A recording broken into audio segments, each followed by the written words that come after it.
Gente querida, é um prazer muito grande poder apresentar mais um podcast aqui do canal. Hoje falaremos sobre as epístolas. O podcast está muito bom e eu, no final, ainda falarei sobre um assunto bastante controverso. Você não pode perder. Qual assunto é esse? Talvez você possa estar se perguntando, né?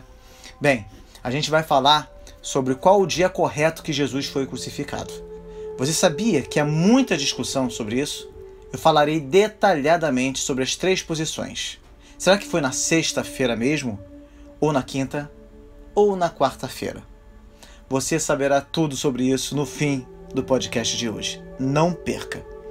Quando falamos sobre as epístolas do Novo Testamento, lembramos automaticamente de Paulo, pois grande parte das epístolas do Novo Testamento foram escritas por ele.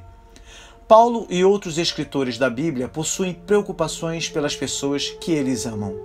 Escreveram cartas tanto a congregações da igreja quanto a indivíduos, para encorajá-los e instruí-los. Por providência de Deus, essas cartas foram salvas e acabaram compiladas na seção Epístolas da Bíblia. As epístolas eram simplesmente cartas, mas por que não chamá-las de cartas então? Uma epístola tem maior qualidade literária que uma carta, além de conter uma mensagem mais importante que faz contraste com o caráter informal e algumas vezes superficial de uma simples carta. Centenas de cartas de correspondência pessoal, escritas em papiro, provenientes do período intertestamentário do Novo Testamento e posteriormente, chegaram até nós. O Antigo Testamento contém algumas indicações de cartas. Veja só em Samuel 11, versículo 14 e 15, no primeiro livro de Reis 21, versículo 8 e 9, no segundo livro de Reis 19, versículo 14, em Jeremias 29. Cartas, no seu sentido comum, são mencionadas em Atos 9, versículo 2, Romanos 16, versículo 1 e seguinte, 1 Coríntios 7, versículo 1. Os eruditos têm feito bem em chamar as cartas do Novo Testamento de epístolas, visto que, em sua grande maioria, é precisamente o que são, mesmo no caso de cartas de correspondência pessoal. Sem dúvida, um dos fatores de sua preservação foi o próprio fato de que eram comunicações formais e sérias, e não apenas informes sobre acontecimentos diários corriqueiros. A epístola aos Filipenses é ligeiramente, digamos assim, mais informal. Porém, foi tão bem preparada que é uma pequena peça de literatura clássica. Portanto, até mesmo nesse caso, a palavra epístola fica melhor do que a palavra carta. As cartas às 7 igrejas da Ásia Menor, de Apocalipse 2 e 3, com frequência têm sido intituladas cartas. Porém, o seu caráter formal e a sua solenidade também as transformam em pequenas, mas verdadeiras epístolas. Os romanos tinham uma espécie de sistema postal, o cursus publicus.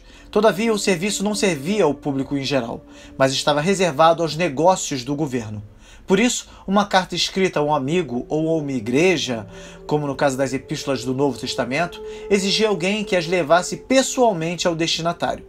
Esses transportadores de cartas são mencionados em Atos 15, versículo 22, segunda epístola de Paulo aos Coríntios 8, versículo 16 ao 23, Filipenses 2, versículo 25 e Colossenses 4, versículo 7 e 8. É evidente que Paulo teve uma correspondência muito maior do que o número de epístolas que ficaram preservadas de sua autoria no Novo Testamento. O texto de 1 Coríntios 7, versículo 1, indica que havia uma regular troca de cartas entre Paulo e a igreja cristã de Corinto. E, sem dúvida, outro tanto deve ter ocorrido no caso da correspondência paulina com outras igrejas locais. Podemos estar certos, contudo, que as epístolas que ficaram preservadas do Novo Testamento representam toda a gama de seu pensamento essencial, embora, muito provavelmente, alguns preciosíssimos documentos tenham se perdido nesse processo.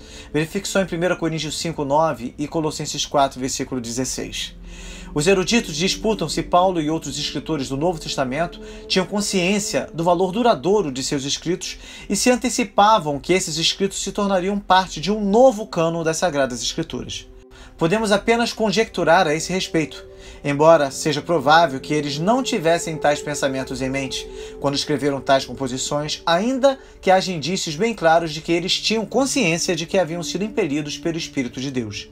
Embora a palavra epístola seja usada para designar 21 dos 27 livros do Novo Testamento, é importante ressaltar que o Evangelho de Lucas e Atos dos Apóstolos são ambos prefaciados por uma carta enviada por Lucas a Teófilo, um amigo seu, o qual, ao que parece, era oficial romano. Os evangelhos são um tipo literário sui generis, criado pela igreja primitiva, porquanto o evangelho não é apenas uma biografia. O livro de Atos dos Apóstolos é uma peça histórica, é um tratado histórico. Por sua vez, o Apocalipse é um típico apocalipse judaico. O resto dos livros do Novo Testamento é constituído por epístolas. Os capítulos 2º e 3º de Apocalipse são introduzidos por 7 cartas, como eu já falei, dirigidas às igrejas da Ásia Menor. Em relação aos autores, é importante dizer que, de acordo com uma estimativa muito rígida, poderíamos afirmar que as epístolas do Novo Testamento foram escritas por 5 pessoas. Essas pessoas foram Paulo, Pedro, João, Tiago e Judas. Porém, alguns estudiosos pensam que há outros autores envolvidos nas chamadas epístolas paulinas, especialmente as chamadas epístolas pastorais. Mas há outras epístolas de autoria paulina duvidosa, como Colossenses e Efésios. A segunda epístola de Pedro não é atribuída a Simão Pedro pela maioria dos estudiosos, e até mesmo a primeira epístola de Pedro é posta em dúvida quanto à autoria petrina, devido ao grego excelente em que foi escrita. Alguns estudiosos supõem que um ou mais autores estiveram envolvidos nas epístolas joaninas, e naturalmente a epístola aos Hebreus não foi escrita por Paulo. O que fica claro em tudo isso é que não sabemos exatamente quantos autores estiveram envolvidos na produção dessas epístolas, e nem o assunto reveste-se de grande importância. O que é importante é se estamos pondo em prática os ensinamentos ali contidos.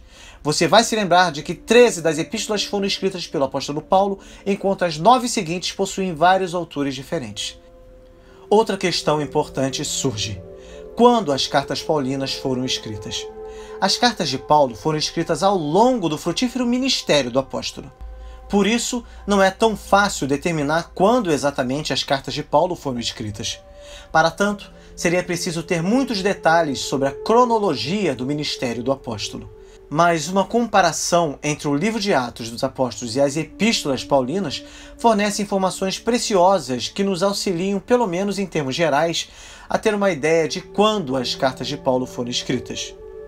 Em relação à carta de Paulo aos Gálatas, nós podemos dizer que nenhuma das epístolas paulinas foi escrita durante o início de seu ministério na Cilícia e na Síria. Você pode ver isso em Atos 9, versículo 30, Atos 11, versículo 25 e 26.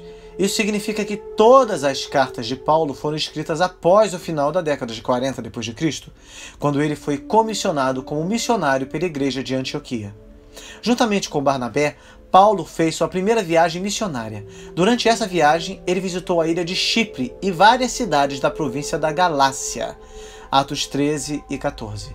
Muitos estudiosos consideram que foi justamente ao voltar para Antioquia que Paulo escreveu a carta aos Gálatas.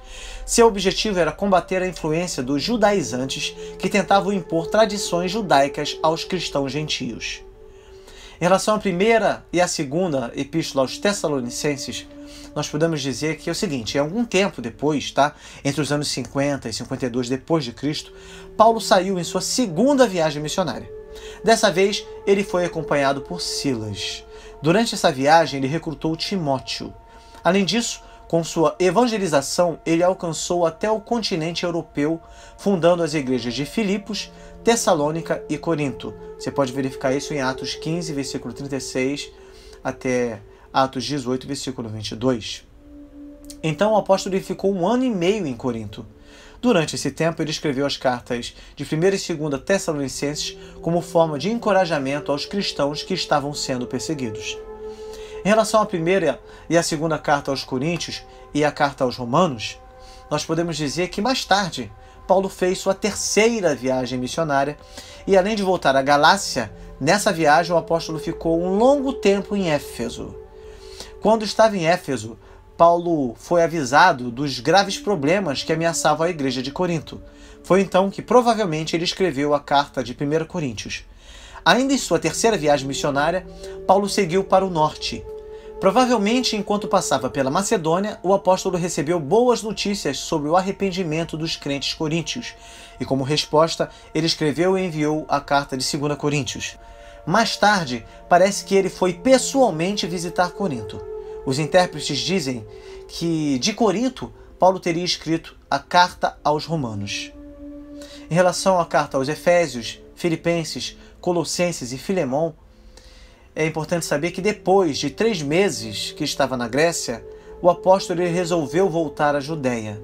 Nesse contexto, houve uma revolta popular em Jerusalém que culminou na prisão de Paulo em Cesareia por 2 anos. Você pode verificar isso em Atos 20, do versículo 1 até o Atos 24, versículo 27. Por ser cidadão romano, Paulo solicitou uma audiência com o imperador. Então ele foi transferido para Roma, onde aguardou por cerca de mais 2 anos até que seu pedido fosse atendido. Atos 27, versículo 1 até Atos 28, versículo 31. Foi durante esse cárcere em Roma, entre o final da década de 50 e o início da década de 60, que provavelmente foram escritas as cartas de Paulo aos Efésios, aos Filipenses, Colossenses e Filemão. Por isso essas cartas são chamadas de epístolas da prisão. Alguns comentaristas sugerem que pelo menos uma dessas cartas talvez tenha sido escrita durante o tempo de prisão em Cesareia. Em relação a 1 Timóteo, Tito e 2 Timóteo, o texto bíblico não explica exatamente o que aconteceu com Paulo após a sua prisão em Roma, registrado no final do livro de Atos dos Apóstolos. Mas provavelmente ele foi libertado e talvez ainda tenha saído numa nova viagem missionária. Inclusive pode ser que ele tenha conseguido chegar até a Espanha e depois visitado as cidades da região do Mar Egeu. Confira só em Romanos 15, versículo 24, 1 Timóteo 1, versículo 3, Tito 1, versículo 5 e Tito 3, versículo 12. Se isso estiver correto, então é possível que as chamadas cartas pastorais tenham sido escritas durante esse período final de seu ministério. Primeiro ele teria escrito as cartas de 1 Timóteo e Tito. Depois, já encarcerado novamente em Roma na metade da década de 60, conforme afirma a tradição, ele teria escrito 2 Timóteo pouco antes de ser executado. Confira só em 2 Timóteo 4, versículo 6 ao 18. Certo é que, depois de vislumbrar tamanha dedicação do apóstolo à causa do Evangelho, facilmente podemos entender a conclusão que ele próprio fez acerca de sua vida e ministério ao dizer: combati o bom combate, completei a carreira e guardei a fé. Segunda Epístola de Paulo a Timóteo, capítulo 4, versículo 7. Há uma outra questão muito interessante. Existem outras cartas de Paulo?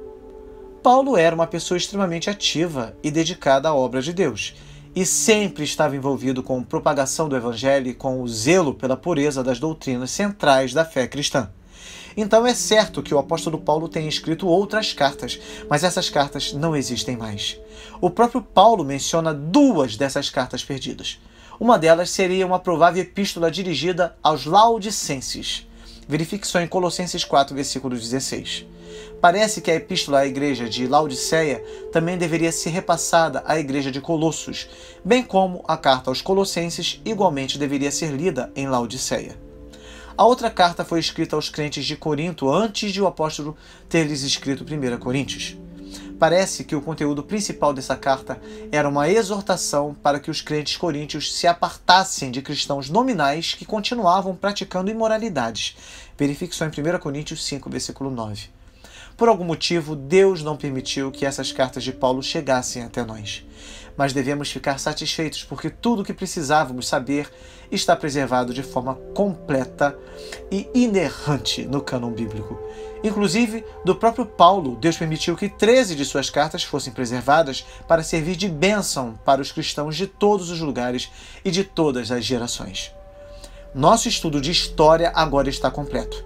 De Mateus por meio de Atos, esticamos nossa linha do tempo pela história do Novo Testamento. Algumas das epístolas foram escritas durante essa linha do tempo e outras depois que a linha do tempo termina, no final do livro dos Atos. Isso faz com que tudo pareça um pouco confuso e um pouco frustrante, porque queríamos que os livros históricos contassem toda a história durante o tempo em que as epístolas estivessem sendo escritas. Porém, eles não fazem isso e somos obrigados a montar os pedaços da história a partir das referências nas epístolas. Vamos analisar uma possível linha do tempo do Novo Testamento. Os Evangelhos e o livro de Atos dos Apóstolos foram escritos até o ano 50 depois de Cristo. Já a carta de Gálatas e Tiago foram escritas aproximadamente no ano 48. A primeira epístola de Paulo aos Tessalonicenses e a segunda epístola de Paulo aos Tessalonicenses foi escrita aproximadamente no ano 50. Já no ano 53 foram escritas a 1 Coríntios, 2 Coríntios e Romanos. No ano 60, Efésios, Colossenses, Filemão e Filipenses. No ano 62, tudo isso pós-Atos, tá? Pós-Atos dos Apóstolos. Como eu disse, os evangelhos e os atos foram até o ano 50, né? Então, no ano 62, nós podemos dizer que foram escritas a primeira epístola de Paulo a Timóteo, Tito, primeira epístola de Pedro e segunda epístola de Pedro. No ano 67, segunda Timóteo, Hebreus e Judas. E no ano 95, primeira, segunda e terceira epístola de João e o Apocalipse. Vamos fazer um resumo geral agora. Simples assim, olha, as epístolas são cartas a igrejas e a indivíduos para encorajá-los e instruí-los na fé cristã. Há 4 tópicos principais a serem tratados ao estudarmos as epístolas: a natureza das epístolas, as epístolas paulinas a igrejas, as epístolas paulinas a indivíduos e as epístolas gerais. Em relação à natureza das epístolas, nós estamos falando da doutrina, tá? E depois do dever. Epístolas são cartas escritas a igrejas, indivíduos ou, em alguns casos, ao público cristão em geral. Elas lidam com problemas específicos e questões diárias, mas fazem isso de uma forma que a informação é universal e duradoura. O padrão típico é escrever uma seção da verdade doutrinária e seguir com as implicações práticas daquela verdade. Doutrina, depois dever. Princípio, depois prática. Em relação às epístolas paulinas a igrejas, ou seja, são as cartas a igrejas locais, podemos dizer que 13 das 22 epístolas do Novo Testamento são escritas pelo apóstolo Paulo, como já falei. Durante muito tempo, Paulo também foi considerado o escritor da carta aos Hebreus. Inclusive, traduções antigas do texto bíblico trazem a designação Carta de Paulo aos Hebreus. Mas pela falta de fundamentos consistentes e à luz de uma análise mais cuidadosa do texto de Hebreus, tem sido amplamente aceito que o autor da epístola não é Paulo de Tarso. O mais provável é que o escritor tenha sido um líder cristão desconhecido que provavelmente foi discipulado por algum apóstolo. 9 dessas cartas são cartas para igrejas locais e estão nomeadas de acordo com a igreja para a qual foram escritas. Romanos é bastante doutrinária, com a mais completa doutrina de salvação pela graça por meio da fé em toda a Bíblia. 1 e 2 Coríntios são epístolas bastante práticas, lidando com uma série de problemas específicos na igreja coríntia. Gálatas foi escrita para alguns dos primeiros convertidos de Paulo, refutando o legalismo. Efésios lida com a posição do crente em Cristo e suas implicações práticas. Filipenses é uma carta afetuosa de alegria apesar dos julgamentos. Colossenses fala sobre a preeminência de Cristo. De fato, esse é o seu maior tema. A primeira e a segunda epístola aos Tessalonicenses são cartas bem pessoais, lidando com questões específicas na igreja tessalonicense, incluindo profecia e vida prática. Em relação às epístolas paulinas a indivíduos, ou seja, são cartas a indivíduos e pastores, podemos dizer que 4 das cartas de Paulo são escritas para indivíduos e pastores, e estão nomeadas dependendo de para quem foram escritas. A epístola de Paulo a indivíduo é a epístola a Filemão. Essa epístola foi escrita para um dono de escravo e pede um tratamento brando a um escravo fugitivo que se tornou cristão e está voltando a seu mestre cristão. As epístolas de 1 e 2 Timóteo e Tito são chamadas de epístolas pastorais.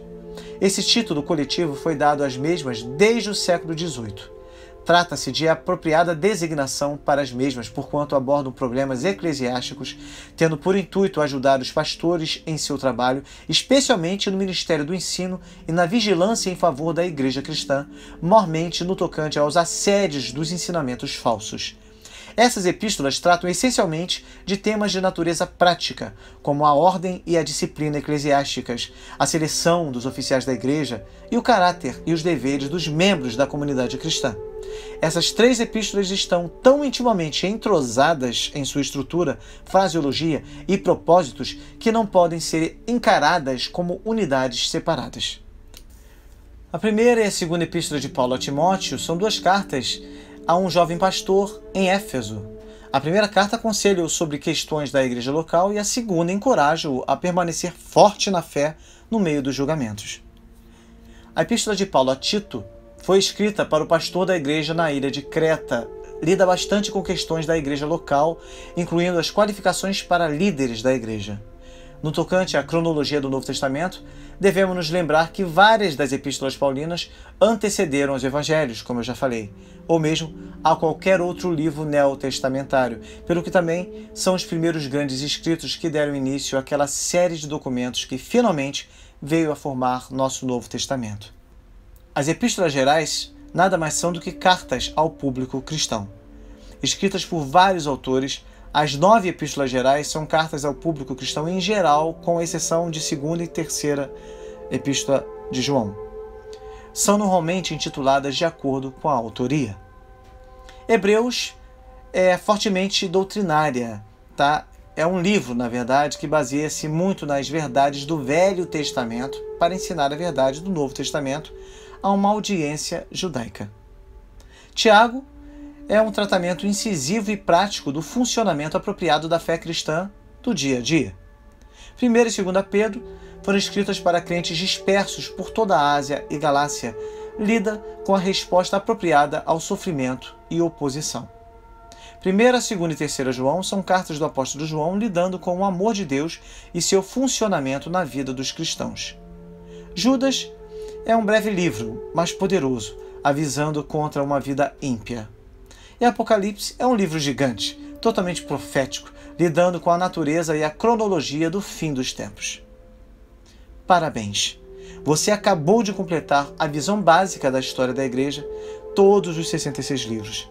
Dos livros históricos do Velho Testamento e do Novo Testamento, você aprendeu todas as eras principais, todas as figuras centrais e os principais locais de geografia, todos unidos com um resumo da linha histórica da história cronológica da Bíblia. Também aprendeu onde os outros livros, os livros poéticos e proféticos do Velho Testamento e as epístolas do Novo Testamento se encaixam naquela história cronológica da Bíblia. E agora você está pronto para a próxima sessão, que vai apresentar uma visão geral das 10 grandes doutrinas da Bíblia. Mas isso é assunto do próximo podcast. Como eu havia dito, falaremos agora sobre uma questão bastante controversa: o dia da crucificação de Jesus Cristo. A Bíblia não afirma especificamente em que dia da semana Jesus foi crucificado. As duas visões mais comuns são sexta-feira e quarta-feira. Alguns, entretanto, usando a síntese de sexta-feira e quarta-feira, aceitam a quinta-feira como o dia correto. Jesus diz em Mateus 12, versículo 40: Pois como Jonas esteve 3 dias e 3 noites no ventre da baleia, assim estará o Filho do Homem 3 dias e 3 noites no seio da terra. Bem, aqueles que defendem a sexta-feira como o dia da crucificação argumentam que, mesmo assim, podemos considerar que Jesus esteve sepultado por 3 dias. Na mentalidade judaica do primeiro século, parte do dia era considerada como um dia completo. Uma vez que Jesus esteve na sepultura parte da sexta-feira, todo o sábado e parte do domingo, podemos considerar que esteve na sepultura por 3 dias. Um dos argumentos principais para a sexta-feira como o dia da crucificação é encontrado em Marcos 15, versículo 42, que registra que Jesus foi crucificado na véspera do sábado. Se era o sábado dia da semana, então o fato leva a sexta-feira como o dia da crucificação. Outro argumento pela sexta-feira diz que versos como Mateus capítulo 16, versículo 21 e Lucas capítulo 9, versículo 22 ensinam que Jesus ressuscitaria ao 3º dia. Por isso, ele não precisaria permanecer na sepultura por completos 3 dias e noites. Mas enquanto alguns tradutores usam o 3º dia para esses versos, nem todos o fazem e nem todos concordam que esta seja a melhor tradução para estes versos. Além disso, Marcos 8,31 diz que Jesus ressuscitaria depois de 3 dias. O argumento a favor da quinta-feira, por sua vez, como o dia da crucificação, se expande ao da sexta-feira, defendendo principalmente que o grande número de acontecimentos, podendo chegar a 20, entre o sepultamento de Cristo e o domingo pela manhã, faz com que seja difícil que tenham todos eles ocorrido apenas entre a noite de sexta-feira e manhã de domingo. Eles mostram que isso é um problema relevante, pois o único dia completo entre a sexta-feira e o domingo foi o sábado judeu. Um dia extra ou 2 elimina o problema. Os defensores da quinta-feira poderiam ponderar: Suponhamos que você não vê o amigo desde a segunda-feira à noite. A próxima vez que você o vê é na quinta pela manhã e você diz: não vejo você há 3 dias, mesmo que, tecnicamente, passaram-se apenas 60 horas, 2 dias e meio. Se Jesus foi crucificado em uma quinta-feira, esse exemplo demonstra como esse período pode ser considerado 3 dias. A opinião a respeito da quarta-feira como o dia da crucificação afirma que houve 2 sábados naquela semana. Após o primeiro, o que ocorreu na noite da crucificação, Marcos 15, versículo 42, Lucas 23, versículo 52 até 54. Nós notamos que as mulheres compraram especiarias, e note que fizeram a compra após o sábado. Você pode verificar isso em Marcos 16, versículo 1. Tá? Verifique só. A visão sobre a quarta-feira diz que esse sábado era a Páscoa. Você pode conferir isso com Levítico 16, versículo 29 ao 31, 23, versículo 24 ao 32 e 39, onde se refere como sábado dias santos que não eram necessariamente o 7º dia da semana. Lembre-se que sábado significa descanso. O segundo sábado daquela semana era o sábado normal. Note que em Lucas 23, versículo 56, as mulheres que haviam comprado as especiarias após o primeiro sábado retornaram e prepararam as especiarias e ungüentos e depois, no sábado, repousaram conforme o mandamento. Lucas 23, versículo 56. O argumento afirma que elas não poderiam ter comprado as especiarias após o sábado ou prepará-las antes do sábado, a não ser que houvesse 2 sábados. Com esta visão de 2 sábados, se Cristo foi crucificado na quinta-feira, então o sábado sagrado, a Páscoa, teria começado na quinta-feira ao pôr do sol e terminado na sexta-feira também ao pôr do sol, ao iniciar o sábado semanal. Comprando as especiarias após o primeiro sábado, ou seja, após a Páscoa, teria significado que as mulheres compraram as especiarias no sábado e que estariam descumprindo o sábado. Por esse motivo, esta visão afirma que a única explicação que não viola o relato bíblico das mulheres com as especiarias e não se choca com uma compreensão literal de Mateus 12, versículo 40, você lembra? Pois como Jonas esteve 3 dias e 3 noites no ventre da baleia, assim estará o Filho do Homem 3 dias e 3 noites no seio da terra. Ou seja, essa visão de que a crucificação aconteceu na quarta-feira é a única que não se choca com uma compreensão literal de Mateus 12, versículo 40, tá? Ou seja, Cristo teria sido crucificado na quarta-feira, segundo essa interpretação. O sábado, que era o dia sagrado, que era Páscoa, ocorreu em uma quinta-feira. As mulheres compraram as especiarias depois disso, ou seja, na sexta-feira, e retornaram e as prepararam no mesmo dia, e depois descansaram no sábado, o sábado semanal, tendo depois trazido as especiarias à sepultura no domingo cedo. Ele foi sepultado perto do pôr do sol da quarta-feira, que começou na quinta-feira no calendário judaico. Usando um calendário judaico, temos a quinta-feira à noite, primeira noite, o dia de quinta-feira, primeiro dia, sexta-feira à noite, segunda noite, o dia de sexta-feira, segundo dia, sábado à noite, terceira noite, o dia de sábado, terceiro dia. Não sabemos exatamente quando ele ressurgiu, mas sabemos que foi antes do nascer do sol no domingo.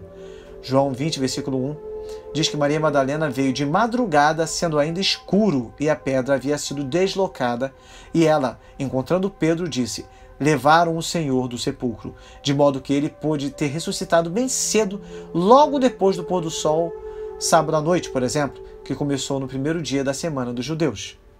Um possível problema com a visão de quarta-feira como dia da crucificação é que os discípulos que andaram com Jesus no caminho de Emaús o fizeram no mesmo dia de sua ressurreição. Lucas 24, versículo 13, confira só. Os discípulos que não reconheceram Jesus fazem a ele o relato de sua crucificação, isso está registrado no capítulo 24, versículo 20 de Atos, e dizem que é já hoje o terceiro dia desde que essas coisas aconteceram. Isso é versículo 21. De quarta-feira a domingo, contamos 4 dias. E eles disseram que já era o terceiro dia? Como explicar isso? Uma possível explicação é que eles podem ter contado a partir da quarta-feira à noite, momento do sepultamento de Cristo, que inicia a quinta-feira judaica, e de quinta-feira a domingo, poderia assim ser contado como 3 dias.